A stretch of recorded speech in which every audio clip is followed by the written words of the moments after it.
భద్రాద్రి కొత్తగూడెం జిల్లాలో జోరుగా కురుస్తున్న వర్షాలకు భద్రాచలంలో గోదావరి ఉధృతంగా ప్రవహిస్తోంది. గోదావరిలో ఫ్లడ్ అంతకంతకు పెరుగుతుండటంతో నీటి మట్టం 43 అడుగులకు చేరింది. దీంతో ఇరిగేషన్ అధికారులు మొదటి ప్రమాద హెచ్చరిక జారీ చేశారు. గోదావరి పరివాహకంలోని లోతట్టు ప్రాంతాల వాసులను అలర్ట్గా ఉండాలని జిల్లా కలెక్టర్ ఆదేశాలు జారీ చేశారు. వరద ఎఫెక్టుతో సహాయక చర్యలపై ఫోకస్ పెట్టాలని కలెక్టర్ అధికారులకు సూచించారు.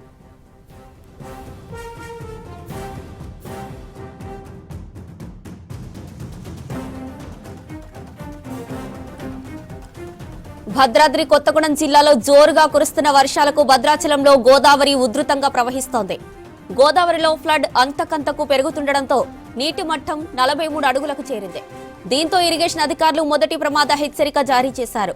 గోదావరి పరివాహకంలోని లోతట్టు ప్రాంతాల వాసులు అలర్ట్గా ఉండాలని జిల్లా కలెక్టర్ ఆదేశాలు జారీ చేశారు. వరద ఎఫెక్టుతో సహాయక చర్యలపై ఫోకస్ పెట్టాలని కలెక్టర్ అధికారులకు సూచించారు.